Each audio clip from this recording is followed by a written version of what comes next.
Welcome to Diksi, diskusi bawa inspirasi.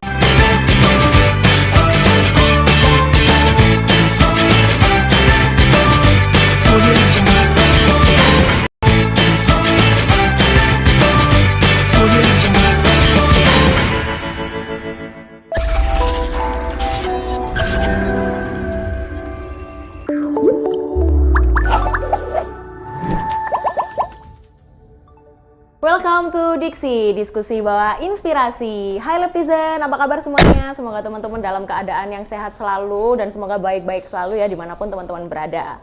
Balik lagi sama aku, Monik di Diksi. Nggak kerasa kita udah di episode 3 setelah di episode-episode sebelumnya di 1 dan 2 kita udah ngobrol sama Kepala Laboratorium Hukum Fakultas Hukum Universitas Muhammadiyah Malang, Ibu Isdian.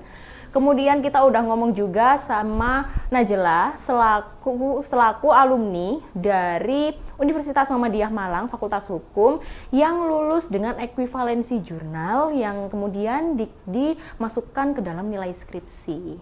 Nah sebelumnya teman-teman jangan lupa like, comment, dan subscribe di channel YouTube kita ya. Hari ini kita bakal kedatangan narasumber yang hits, tentunya dia juga sebagai alumni juga dari Fakultas Hukum Universitas Muhammadiyah Malang. Udah ganteng, pinter, hits di mana-mana, dan yang paling penting quotes on quotes-nya adalah dia memiliki karir yang cemerlang. Nah, penasaran siapa yang bakalan nemenin aku di sini untuk ngobrol-ngobrol? Langsung aja kita panggil narasumber kita, Mas Afif.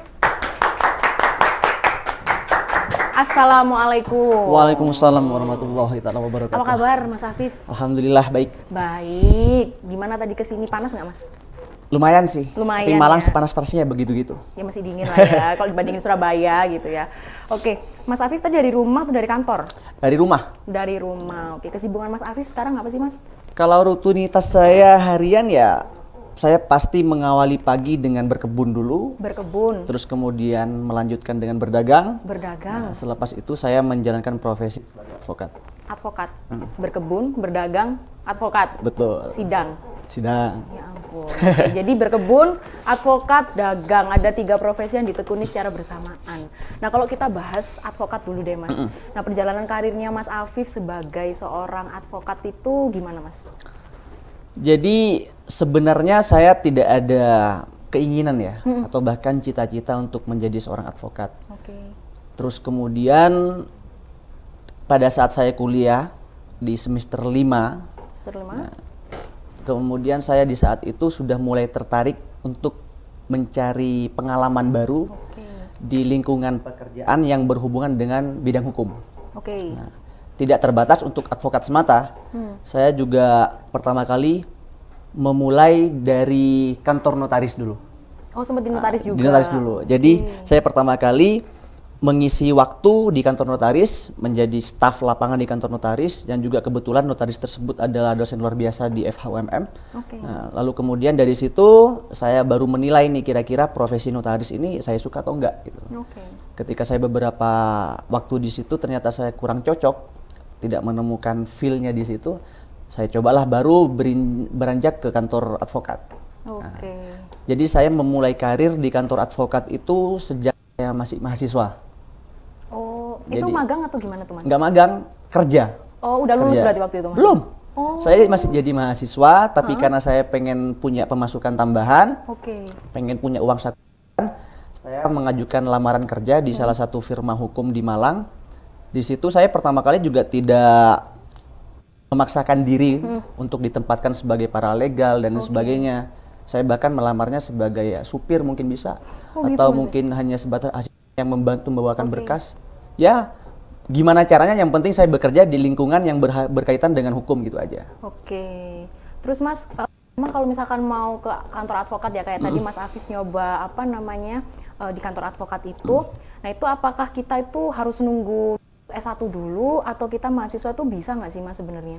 Jadi sebenarnya gini, memang kan kalau dari peraturan organisasi advokat itu sendiri, untuk bisa menjadi advokat harus terlebih dahulu magang. Minimal 2 tahun. Itu bukan cuma ada dalam peraturan Peradi, tapi juga itu termasuk dalam Undang-Undang Advokat itu sendiri. 18/2003. Nah, terus kemudian di peraturan Peradi itu dispesifikasi bahwa 2 tahun magang itu dihitung sejak dia lulus kuliah.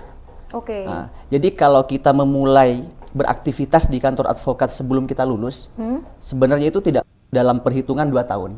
Hanya saja tetap memiliki kelebihan karena kita kan otomatis sudah lebih dulu beradaptasi dengan lingkungan itu. Bener. Gitu. Terus waktu itu Mas Afif di situ posisinya sebagai apa, Mas? Pertama kali saya hanya sebagai sopir.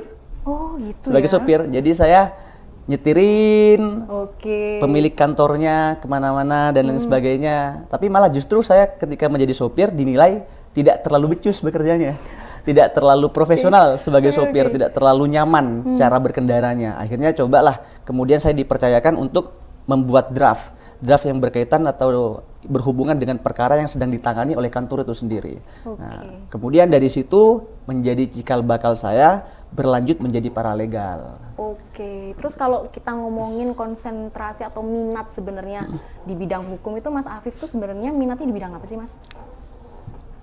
Minat dalam artian apa ini? Kayak misalkan Mas Afif tuh lebih menekuni ke pidananya atau perdatanya, kayak gitu. Jadi sebenarnya kalau saya bicara masalah passion, saya lebih tertarik ke perkara yang di situ lebih banyak seni berbicaranya daripada hanya sidang, duduk, kemudian menyerahkan surat menyurat dan lain sebagainya. Nah, hal yang semacam itu hanya mudah ditemukan ketika di perkara pidana atau kepailitan.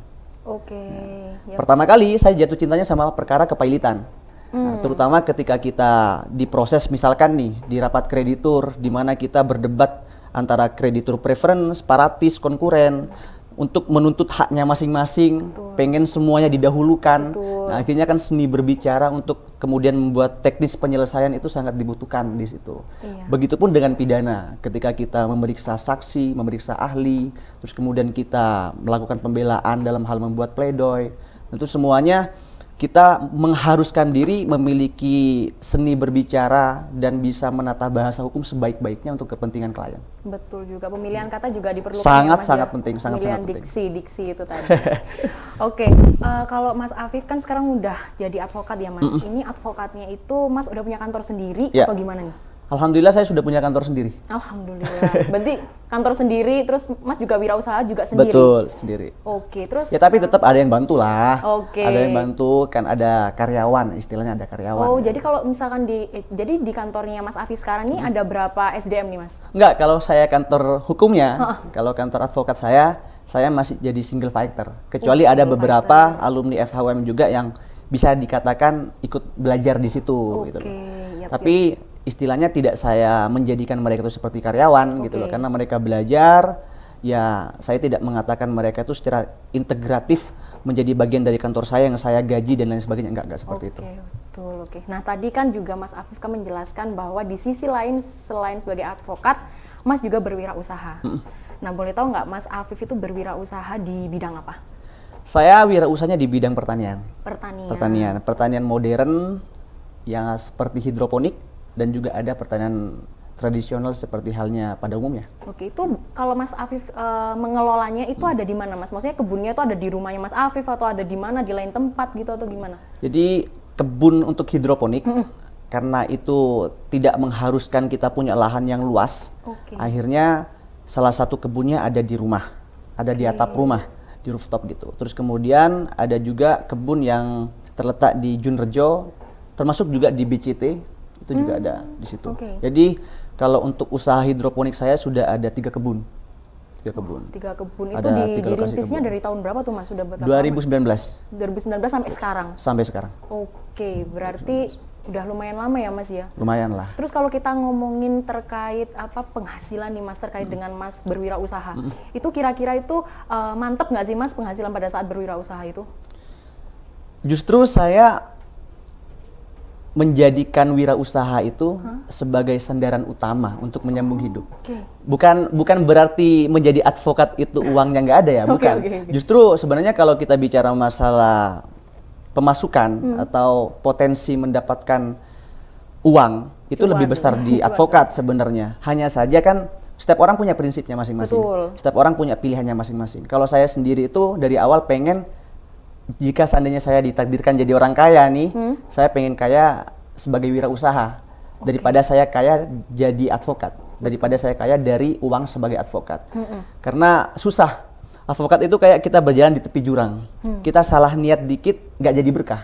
Iya benar banget. Jadi kalau advokat ini kadang-kadang dia orientasinya money ya, money oriented, itu bisa jadi nanti ada sedikit unsur niat dalam dirinya untuk mencari perkara. Nah itu sudah nggak berkah akhirnya. Nyari perkara. Iya, sama kayak dokter ketika dia mengharapkan orang sakit biar dapat duit. Oh iya, akhirnya nggak benar-benar. jadi berkah lagi. Advokat juga sama seperti itu. Ketika dia sudah ada niat nih, saya pengen nyari perkara. Sebelumnya nggak ada perkara, diperkara-perkarakan akhirnya. Akhirnya sesuatu yang sebenarnya bisa selesai dengan mudah, jadi nggak selesai karena dia berusaha untuk mencari duit di situ, di persoalannya orang. Dia mengharapkan ada masalah yang terjadi pada seseorang biar dia bisa membantu dan mendapatkan uang. Benar. Akhirnya nggak jadi berkah.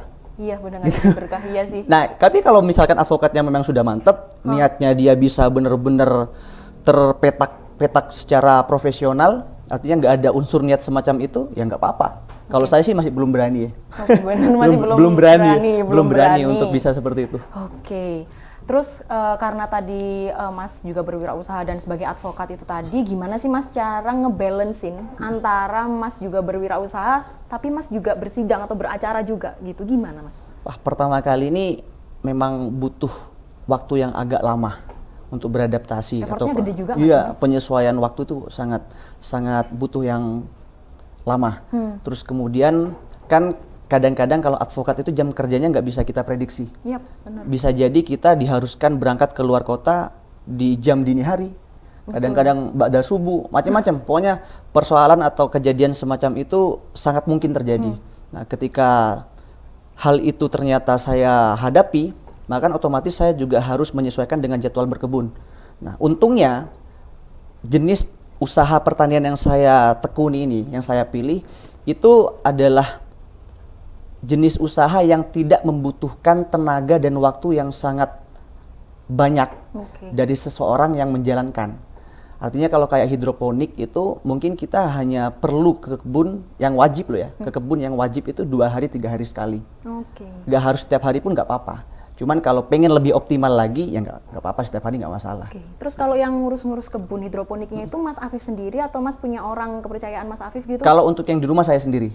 Tapi kalau kayak yang di Junrejo sama BCT saya memperkerjakan orang. Oke, itu usahanya itu emang Mas merintis sendiri atau usaha keluarga atau gimana tuh Mas? Merintis sendiri. Ngerintis sendiri? Merintis sendiri. Oke, kalau misalkan nih Mas, apa sih Mas suka dukanya pada saat Mas berwirausaha? Apakah Mas pernah berada di titik terendah di dalam Mas berwirausaha itu? Sebenarnya ini adalah tahun yang paling bisa saya katakan sedang down ya untuk usaha saya. Karena kemarin waktu pas masa-masa pandemi nih, itu mohon maaf nih bukan saya bersyukur atas musibah yang dialami oleh banyak orang. Cuman kan ketika di masa itu semua orang berusaha untuk beralih konsumsi ke hal yang lebih sehat. Dan hidroponik memiliki kelebihan di situ. Karena kita nggak pakai pestisida dan lain sebagainya. Nah, itu menjadikan usaha saya naik daun. Agak sedikit terbang pada saat itu.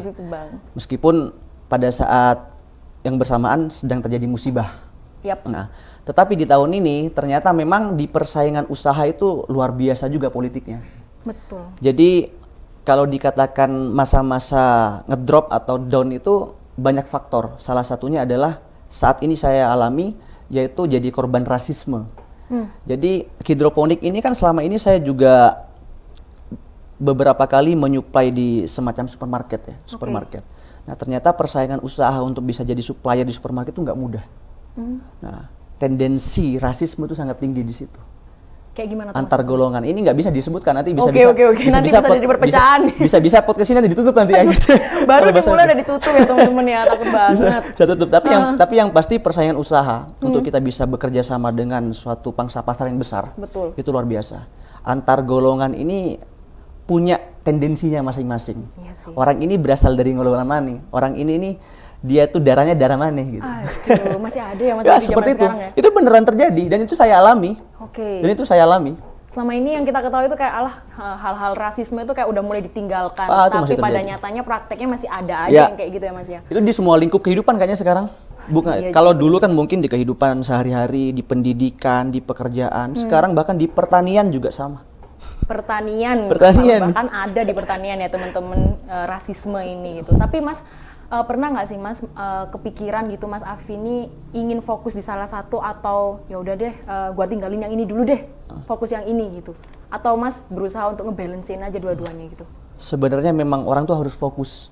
Bener. Dia kalau masih merintis memang kadang-kadang harus fokus pada satu hal yang dia rintis terlebih dahulu, yang dia jadikan prioritas untuk bisa maksimal. Ketika nanti dia sudah bisa berdiri, ibarat kata ketika dia sudah bisa menjadikan itu pohon beringin, barulah dia nanti tinggal menyesuaikan di bawahnya akan diteduhi oleh apa saja. Gitu. Betul. Tapi ya saya pun tidak terlalu idealis sejauh itu, karena dalam hal kehidupan secara nyata ternyata saya juga butuh pemasukan dari apa yang saya jadikan wirausaha di situ. Gitu loh. Kadang-kadang ya kalau advokat yang masih merintis lah, atau dalam artian masih junior atau masih pemula, itu kan kita nggak bisa menyandarkan sepenuhnya dari profesi itu gitu. Kadang bahkan kalau senior bilang ini, kalau advokat 5 tahun 10 tahun ke depan kamu belum tentu bisa merasakan manisnya profesi gitu. Jadi kamu harus bersabar. Betul. Nah, di masa-masa penantian itu, dan kemudian saya yang terbilang anak rantau yang sudah lepas dari tanggung jawab orang tua. Mas Afif asalnya dari mana? Situbondo. Situbondo. Okay. Nah, yang lepas dari tanggung jawab orang tua, ya otomatis saya kan harus mencari jalan gimana caranya agar saya tetap bisa bertahan hidup.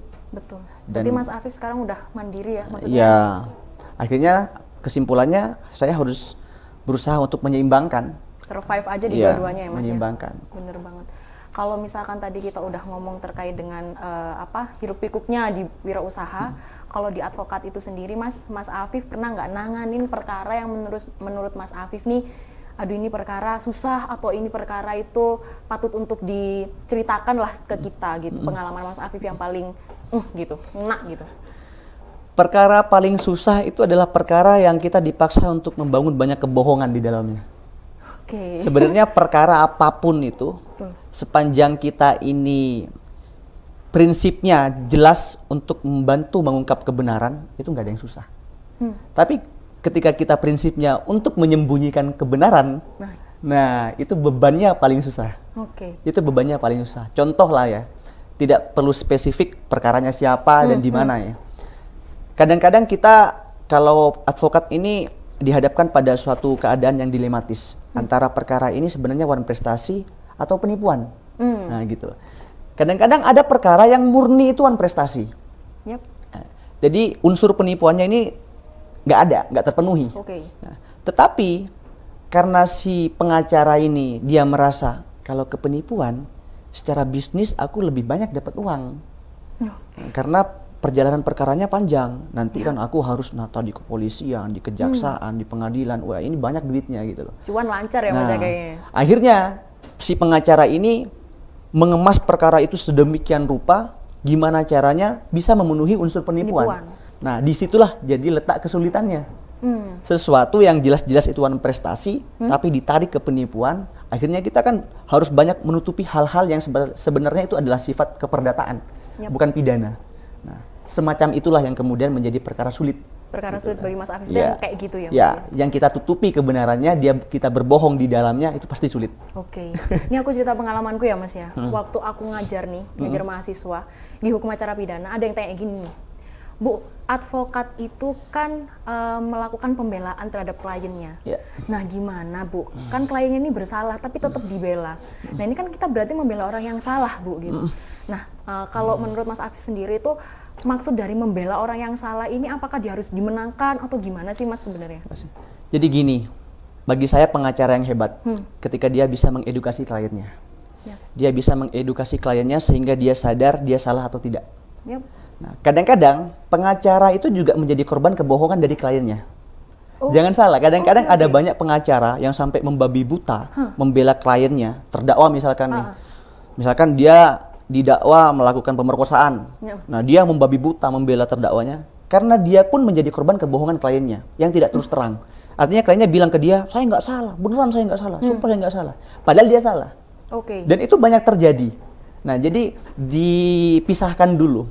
Kalau terjadi sedemikian rupa, pengacara itu juga menjadi korban kebohongan daripada kliennya sendiri. sebenarnya kita nggak bisa menyalahkan dia 100%. Mungkin kita bisa menyalahkan dia karena dia tidak terlalu profesional menjalankan perkaranya. Dia sebagai pengacara tidak bisa menjabat sekaligus sebagai detektif ya, yang bisa menggali informasi sedemikian rupa sehingga dia bisa menyimpulkan bahwa kliennya itu salah atau tidak. Nah, tapi ketika ada satu kondisi tertentu juga di mana ternyata memang kita tahu terdakwanya atau klien kita dia mengaku kepada kita sebagai pengacaranya bahwa dia bersalah. Nah, tetap kita bela. Tapi yang kita bela itu adalah hak. Bukan kondisi perbuatannya dia, tapi adalah haknya dia sebagai orang yang berbuat itu. Jadi beda. Membela perbuatannya dia dengan membela haknya dia selaku orang yang melakukan perbuatan itu beda.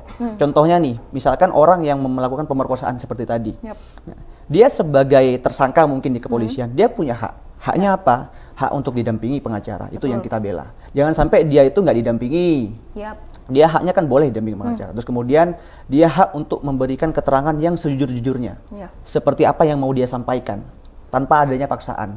Jangan sampai itu haknya dilanggar. Nah, pengacara hadir di situ memastikan bahwa hak itu terpenuhi. Jadi kita bukan membela ini nggak salah kok, dia berbuat melakukan memerkosa si orang ini, itu memang dia seharusnya gini-gini ya, nggak seperti itu. Tapi memang dia sebagai seorang tersangka, terdakwa itu punya hak-hak lain yang memang itu harus kita kawal agar tetap terpenuhi, agar aparat-aparat ini tetap menghormati haknya dia sebagai tersangka maupun terdakwa tadi. Berarti pada dasarnya itu advokat itu adalah ada untuk membela hak-hak dari terdakwa tadi ya, Mas? Hak-haknya. Betul. Bukan membela perbuatannya. Nah, itu itu suatu bahasa hukum yang berbeda. Benar. Gitu. Yap, oke. Nah, kemudian terakhir nih, Mas. Kalau Mas Afif dihadapkan oleh dua pilihan antara wirausaha sama profesi Mas Afif sebagai advokat, tapi nggak bisa milih dua-duanya ya. Kalau disuruh milih salah satu nih, Mas Afif milih mana? Saya cinta sama advokat. Saya cinta advokat. Enggak, karena ini adalah disiplin ilmu yang saya tekuni, karena ini adalah jalan hidup yang saya pilih sejak awal. Saya ingin menjadi seorang advokat dan ketika itu bisa menghasilkan sesuatu untuk saya, sekecil apapun itu, rasa bangganya melebihi dari segala bentuk pekerjaan yang pernah saya kerjakan. Gitu aja. Tepuk tangan dulu dong buat Mas Afif, keren. Oke, pesan untuk Leptizen nih Mas, yang ingin berwirausaha tapi dia juga menekuni profesi lain, itu apa dari Mas Afif? Harus kolaboratif. Jadi saya dulu kewalahan untuk menjalankan profesi sebagai wirausaha dan advokat ketika saya di wirausaha juga menjalankan sendiri. Tapi ketika saya mulai mempercayakan untuk mempekerjakan orang, nah itu mulai nyaman untuk bisa menyesuaikan waktu, tenaga, dan pikiran. Nah, artinya kalau misalkan mau menjalankan wirausaha, jangan sendiri, tapi harus ada tandem untuk itu. Agar nanti kalau ada masalah, ya kita problem solvingnya bisa dicari bersama-sama. Akhirnya nggak saling menjadi pengaruh untuk satu profesi ke pekerjaan yang lainnya. Berarti nggak menutup kemungkinan ya bisa kok menekuni profesi dengan berwirausaha ya Mas? Bisa banget. Malah kadang-kadang income-nya malah lebih banyak wirausahanya itu kan bisa jadi ya Mas bisa. Oke, ini ada titipan pertanyaan Mas dari Instagramnya labhukum.umm. Oke, ini ada 5 pertanyaan. Banyak banget ya yang mau tanya sama Mas Afif. Yang pertama dari Nur Hashim, gimana bagi waktunya antara advokat sama dagang? Secara advokat kan kadang sidangnya di luar kota, kadang setelah bersidang masih merancang berkas untuk sidang berikutnya. Nah, itu sebenarnya sudah terjawab dari pernyataan sebelumnya saya, di mana memang kita harus bertandem untuk menjalankan wirausaha itu sendiri. Akhirnya dagangnya pun itu tidak mengharuskan saya untuk terus yang berkebun atau saya yang terus mengantar sayur atau menyuplai sayur ke toko-toko, tapi karena saya punya orang yang saya pekerjakan, nah bisa dihandle oleh dia. Akhirnya ketika sudah masalah wirausaha terhandle, saya bisa fokus di pekerjaan sebagai seorang advokat. Itu ya, Nur Hashim. Terus yang kedua ada pertanyaan dari Bojan Vero. Narasumber ini kan punya kantor yang tergolong baru. Nah, gimana manajemen kantor advokat yang tergolong baru dan masih meniti karir? Alhamdulillah saya waktu pas dari sebelum lulus kan tadi saya sudah cerita bahwa saya bergabung di salah satu firma hukum. Bahkan itu adalah firma hukum terbesar di Kota Malang. Di mana di firma hukum ini boleh saya katakan dia punya manajemen kantor advokat paling bagus yang pernah saya kenal. Ketika saya menjalankan atau saya membangun kantor saya sendiri, ya kurang lebihnya saya mengkombinasikan dengan apa yang saya dapatkan di kantor saya sendiri. Jadi banyak belajar juga Banyak emang? belajar di Pasti situ. banyak belajar, oke gitu. Oke, untuk Melin Zahra, sebelum jadi advokat itu kakak sudah berdagang atau memang baru merintis berdagang ketika menjadi advokat?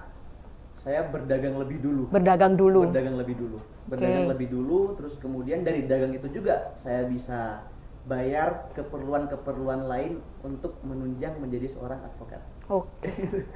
Terakhir, dari Yuda Nugroho, pernah nggak sih ngalami kejadian bertabrakan waktu antara beracara dengan berdagang, dan lalu gimana strateginya kakak ketika hal seperti itu terjadi? Tadi kayaknya udah kejawab di pertanyaan pertama ya Mas ya? Betul. Oke, jadi Mas Afif itu nggak sendirian ya teman-teman, dia punya tandem yang ibarat kata kalau dia nggak ada di sini itu ada tandemannya dia yang ikut membantu dia kayak gitu. Jadi intinya tadi pesan dari Mas Afif adalah kolaboratif kalau kita mau berwirausaha sekaligus menjalankan profesi yang kita tekuni. Oke, ada kesan terakhir Mas, kesan-pesan terakhir gitu untuk generasi-generasi sekarang milenial yang ingin melakukan wirausaha gitu Mas, terakhir. Ya, seperti sejak dulu saya nggak pernah berubah setiap kali presentasi juga kalau di kelas. Ketika saya diminta oleh dosen untuk memberikan kesimpulan atau pesan terakhir, pasti saya mengutip dari beberapa ayat Quran, kadang-kadang hadis. Kalau kali ini saya mau mengutip bahwa khairun nas anfa'uhum linnas, gitu sajalah. Manusia terbaik adalah manusia yang paling banyak manfaatnya. Dan begitu pun menjadi pesan bagi diri saya sendiri. Betul. Jadi itu juga menjadi jawaban dari pertanyaan terakhir, ketika dibentrokan waktu antara saya profesi advokat dengan berdagang, saya lebih banyak memprioritaskan advokatnya. Karena manfaatnya yang secara tupoksi langsung dirasakan oleh orang itu adalah pekerjaan saya sebagai seorang advokat. Tapi kalau untuk bisnis itu kan hanya untuk kepentingan finansial saya saja. Oke, itu tadi teman-teman ya, kita kasih applause dulu buat Mas Afif karena udah mau ngobrol sama kita terkait banyak banget pengalaman dia sebagai advokat, wirausaha, dan banyak sekali pengalaman yang dia kerjakan di dunia sekarang ini. Oke, sekian dulu dari podcast Dixis. Semoga kita ketemu lagi di episode-episode berikutnya. Jangan lupa like, komen, dan subscribe. Bye!